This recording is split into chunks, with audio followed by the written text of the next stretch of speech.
Hello everyone, my name is Quad and the VEILBREAKER update will come out in September. With it, there will be many quality of life changes, which will finally bandage up some wounds and, well, put some salt on the others.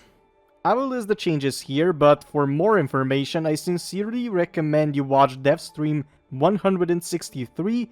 It will have most of the things in there without skewed information, everything firsthand, so it is a lot better. Before I start, I really want to say that now that Steve is not the head of Warframe anymore and Rebecca is the Ultra Dev, everything is a bit rocky. They haven't really settled in their places as of yet, so it has been quite a confusing dev stream. But yeah, let's first talk about Syndicates. Sigils will no longer be required to get Syndicate standing. You will now be able to pledge Allegiance, which is basically a click of a button.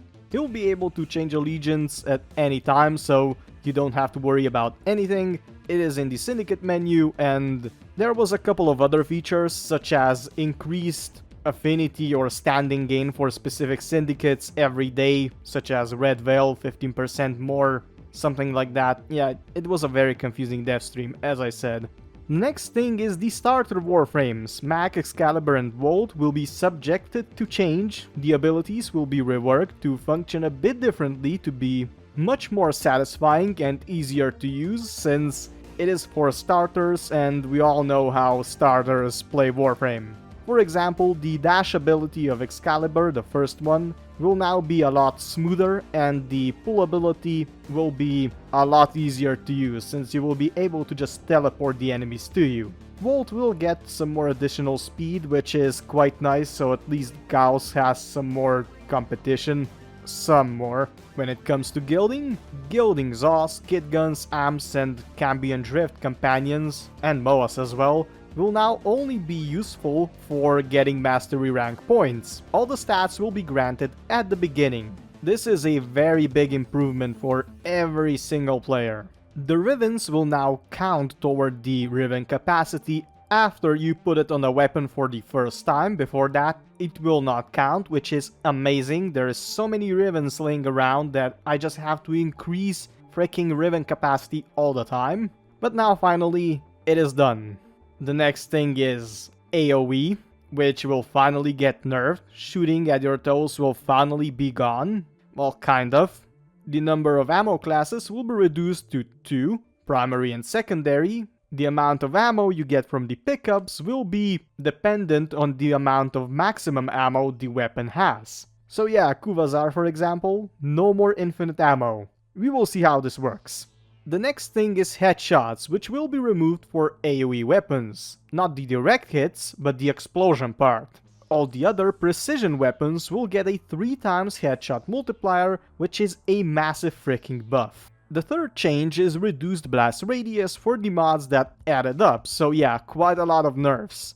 There are many other things the developers talked about, such as line of sight, prime footed, and many other things. Again, if you want the whole package, go watch the whole dev stream 163. But yeah, it will be tested before these new changes will be implemented. The next thing on the list is Steel Path Void Fissures, which will allow us to farm relics on Steel Path, which might be quite fun.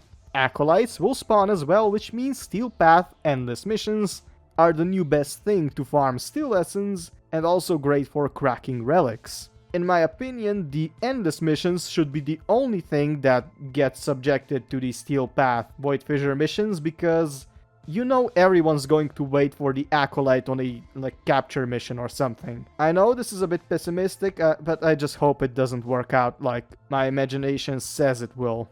The next thing is Wukong, who will be receiving a rework. His first Celestial Spectre ability will deal more damage to the enemies if you mark them, but will now also consume your ammo, which will be a massive letdown for many players. The other abilities are pretty much receiving a buff.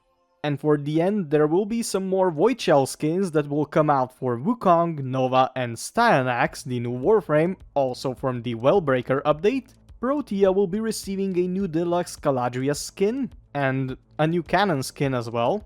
I know this might be interesting to some, but what is probably interesting to even more people is Crossplay. Crossplay will come out this year, and this is all the information we got. And yeah, that is pretty much it. I really want to know what you guys think about this, so be sure to leave your thoughts down in the comments. I still am thinking and making my mind up for something, so I might do a video on those things later, but for now, thank you for watching. Please like, comment, share, or maybe even subscribe, and also have a very nice day. Bye guys.